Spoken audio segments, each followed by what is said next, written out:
Et c'est parti pour Enjeu Patrimoine où nous répondons chaque jour à une grande question liée à la gestion de votre patrimoine. Aujourd'hui, comment bien calibrer mon contrat de prévoyance? Personne n'est à l'abri d'un accident ou d'une maladie. C'est tout l'intérêt de se prémunir contre les aléas de la vie. Encore faut-il savoir quel contrat de prévoyance choisir, quelle garantie complémentaire y inclure. La question se pose d'ailleurs pour vous, vos proches et votre entreprise. Nous faisons le point aujourd'hui pour ces deux cas de figure avec Sonia Elmlinger, directrice générale de Social Care Consulting. Elle est notre invitée. Bonjour. Bonjour. Bienvenue dans notre émission. Arnaud Legrand, responsable du marché de la prévoyance des professionnels chez Allianz France, nous accompagne également. Bonjour. Bienvenue dans Smart Patrimoine. On l'a un peu compris par rapport à ce que je viens de dire en préambule. Sonia Elmlinger, concrètement et rapidement, quel est l'intérêt d'un contrat de prévoyance ? Alors, un contrat de prévoyance, que ce soit pour une personne indépendante ou salariée, ça va couvrir surtout contre 3 grands risques. Le décès, donc pour protéger de sa famille, l'invalidité et l'arrêt de travail. Donc l'arrêt de travail, c'est l'impossibilité, l'incapacité de travailler, que ce soit suite à un accident, une maladie ou une hospitalisation. Parce que moi, en préparant cette émission, je me suis posé la question, le régime obligatoire de la sécurité sociale, aujourd'hui, il ne suffit pas du tout à couvrir ce type d'incident? Tout à fait. Alors, on a déjà un régime de base, ce qui est déjà pas mal par rapport à d'autres pays, que ce soit pour les indépendants ou les salariés, mais ça couvre à peu près 50% de ses revenus en cas d'arrêt de travail. En cas de décès, c'est vraiment très très peu. Donc, effectivement, et en cas d'invalidité, ça dépend des taux d'invalidité, mais ça va entre 30 et 50% de son revenu brut. Et en plus, c'est plafonné. Donc, pour un salarié, c'est autour de 1 550 € par mois le plafond. Et pour un indépendant, autour de... un plafond de la Sécu. Donc, c'est pas beaucoup. On va rentrer dans le détail, évidemment, avec vous. Donc, on a compris les principaux risques couverts aujourd'hui par un contrat de prévoyance. Pourquoi il existe plusieurs contrats de prévoyance, alors, Arnaud Legrand ? Alors, quand on parle de prévoyance des professionnels, on peut imaginer en fait 4 grandes familles de contrats. Le premier contrat que vous avez évoqué, ma destination du dirigeant d'entreprise pour la couverture décès, incapacité, invalidité, qui lui est appelé aussi prévoyance Madelin, qui peut être souscrit dans ce cadre-là. Après, on a d'autres contrats qui sont moins connus et qui répondent à des besoins par exemple, de l'entreprise. Par exemple, la prévoyance à l'assurance homme-clé, où là, l'idée, c'est de pouvoir que l'entreprise puisse se prémunir en fait, de la disparition ou de l'arrêt de travail d'une personne clé indispensable au bon fonctionnement de l'entreprise. On a un troisième contrat qui est très intéressant aussi pour toutes les professions qui exercent en commun. On pense par exemple un office notarial, un cabinet d'avocats, avec la prévoyance entre associés. Et donc typiquement, avec ce type de contrat, si par exemple l'un des associés décède, les autres associés peuvent racheter en fait les parts de la société. Et si on parle de protection sociale du dirigeant, un contrat encore moins connu, mais tout aussi utile, en particulier pour les indépendants, c'est une assurance perte d'emploi involontaire. Et là, vous le savez, les indépendants ne bénéficient pas d'une assurance chômage, mais il existe un contrat qui leur permet justement de bénéficier d'un filet de sécurité, d'indemnité en cas d'arrêt de travail, et là aussi en bénéficiant d'un cadre fiscal intéressant, Madelin. Voilà, le contrat Madelin, justement, c'est celui le plus connu, le plus répandu. Comment vous l'expliquez ça ? Madelin, c'est une longue histoire, déjà bientôt 30 ans, puisqu'on a fait ce constat il y a déjà 30 ans que la couverture des indépendants était bien moins protectrice que les salariés. Il y a eu quelques améliorations depuis, en particulier en 2021 pour les professions libérales, mais le constat reste immuable. Grosso modo, artisans, commerçants, professions libérales, on a une couverture autour de 50% des revenus. Pour les libéraux, 3 mois seulement d'arrêt de travail, plafonné. Quant aux artisans commerçants, on est sur 1 année, mais plafonné à 60 €. Donc, il y a ce coup de pouce fiscal et cette incitation à se couvrir, tout simplement parce qu'on pense à assurer sa voiture, son habitation, mais on ne pense pas à s'assurer soi-même. Et se dire, ça peut m'arriver, anticiper, au cas où, c'est essentiel. Sonia, comment ça se passe quand on est salarié ? C'est ce que vous nous disiez, c'est-à-dire qu'on peut souscrire à un contrat de prévoyance, notre employeur peut aussi le faire pour nous. Oui. Comment ça marche ? Comment ça fonctionne ? Qui décide ? Oui. Alors, effectivement, qu'on soit cadre ou non cadre, c'est différent. Ouais. Si on est cadre, il y a l'obligation de l'employeur de couvrir ses salariés. et non-cadres pour certaines conventions collectives, Syntec, commerce de gros, etc., mais pas pour tous. Donc le non-cadre, au bout d'un certain temps, il peut se retrouver avec pratiquement plus de revenus, jusqu'à une perte de 80% de ses revenus, s'il n'est pas couvert par son employeur. Et donc, au niveau de l'employeur, il y a des conventions collectives qui exigent des minimums de garanties en prévoyance.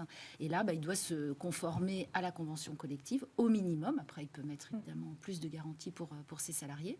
Et ça va être prélevé directement sur le salaire et ça sera pris en charge par l'employeur. Donc, dans la majorité des cas, c'est une obligation pour l'employeur. Oui. Selon le statut. Pour les cadres, oui. Et pour les non-cadres, ça dépend des conventions collectives. Et le contrat est adapté à chaque salarié ?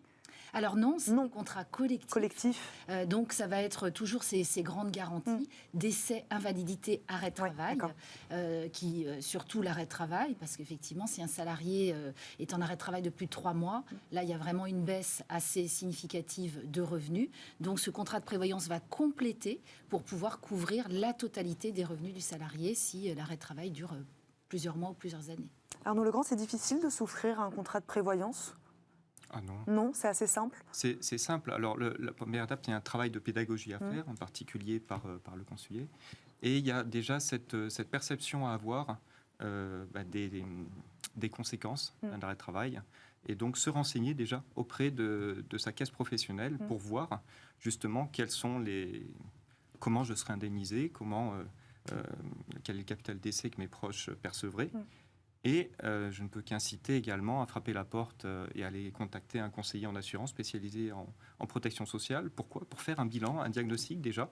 Ça, c'est le point de départ. Et justement, pour se rendre compte de la situation et puis discuter quels pourraient être mes besoins hypothétiques ? Ça reste au début, au moment où on souscrit un contrat de prévoyance, des besoins hypothétiques. Un accident de travail, on ne peut pas le prévoir. Un arrêt maladie non plus. Non, mais justement, c'est bien pour ça qu'on a besoin de ce type d'assurance. Il faut aussi rappeler que les indépendants, contrairement aux salariés, ils n'ont pas d'assurance obligatoire en cas d'accident de travail et de maladie professionnelle, d'où cela fait encore plus de sens d'avoir cette assurance prévoyant ce filet de sécurité au cas où. Donc, effectivement, bien voir ses besoins, mais les faire évoluer dans le temps. Parce que si on a 30 ans, on est célibataire sans enfant, on a mis en place un contrat de prévoyance, et puis entre-temps, on s'est marié, on a eu des enfants, on a augmenté ses revenus, on s'est endetté, etc. Et le contrat est resté comme quand on démarrait son activité. Donc, c'est important de le souscrire et de le mettre à jour. Dans les faits, c'est ce qui se passe ? Oui. Souvent, les gens sont assez sous-couverts quand ils le sont. Mais sur 4 millions de travailleurs indépendants en France, en comptant les freelances, les auto-entrepreneurs, il n'y en a qu'1,5 million qui sont couverts. Et là, c'est aussi tout le rôle du conseiller d'avoir cet échange régulier, de faire évoluer finalement un contrat d'assurance prévoyance, un peu le couteau suisse de la protection sociale.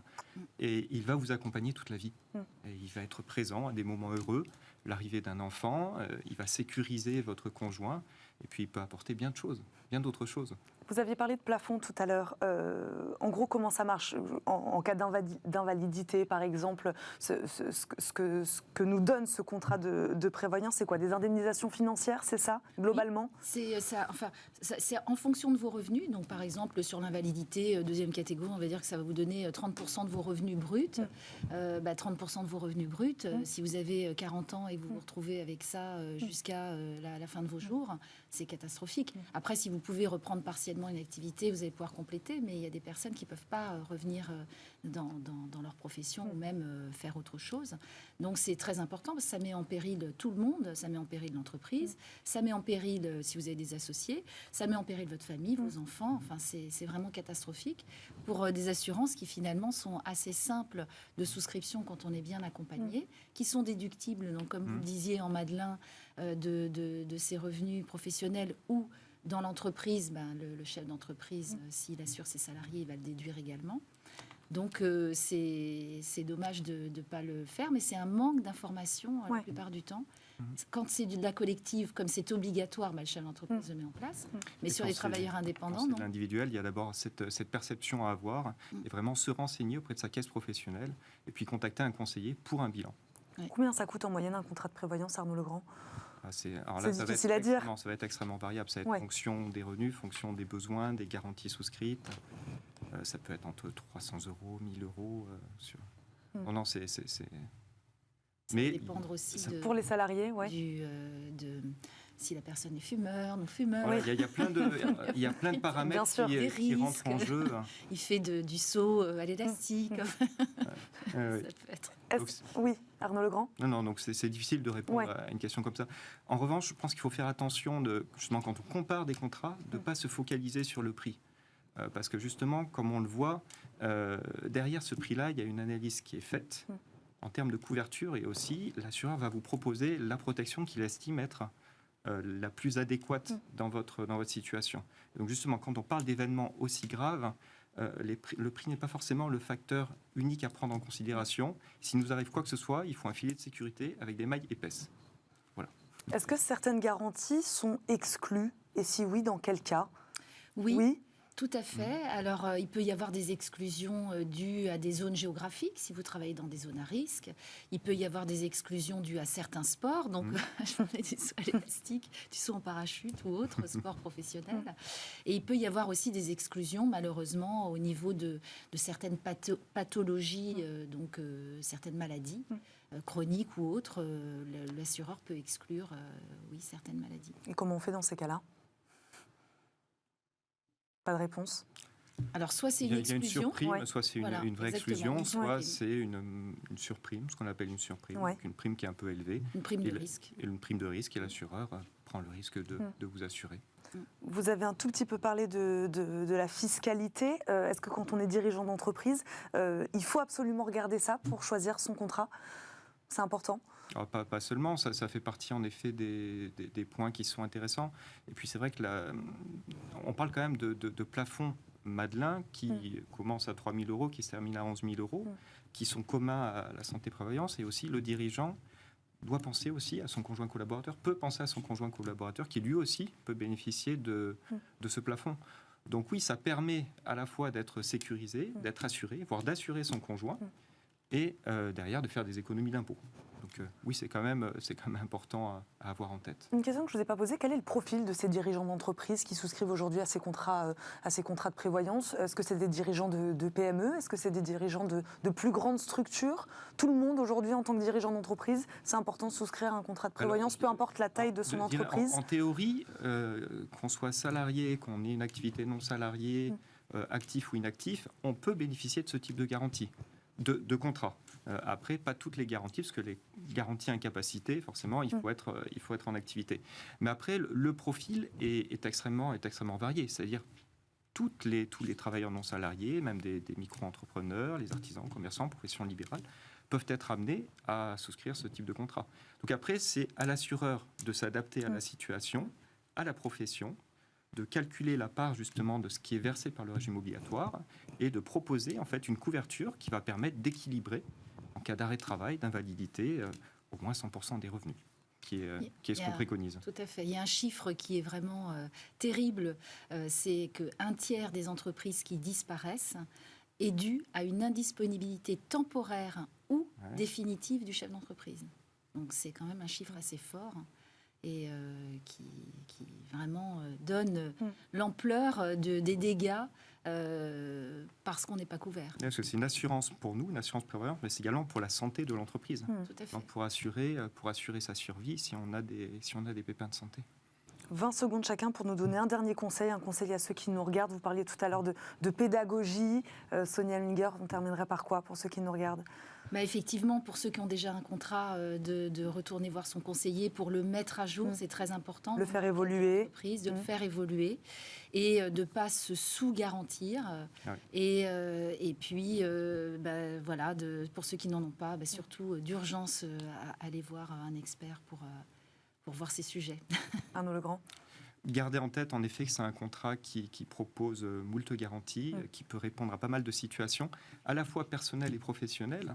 Même professionnelles, on peut penser aussi, par exemple, pour des mandataires sociaux, à la couverture des dividendes. Il y a des contrats qui peuvent assurer ce type de revenus. Les frais généraux aussi, qui est quand même une problématique importante du dirigeant d'entreprise. Derrière l'arrêt de travail, on couvre la perte de revenus, mais on peut aussi, et ça on le sait moins, assurer derrière les frais généraux, les salaires des salariés. Donc là, on rejoint après toute la problématique du chef d'entreprise dans la sécurisation à la fois de sa vie personnelle, professionnelle et de son entreprise. Merci beaucoup à tous les deux d'avoir fait de la pédagogie sur ce sujet. Aujourd'hui, Sonia Hemlinger, directrice générale de Social Care Consulting, et Arnaud Legrand, responsable du marché de la prévoyance des professionnels chez Allianz France. Merci beaucoup à tous les deux d'avoir été avec nous. Merci évidemment à vous de nous avoir suivis. Merci à Pauline Gratel qui m'a aidé à préparer cette émission. On se retrouve demain, même heure, pour un nouveau numéro de Smart Patrimoine. À demain. Salut.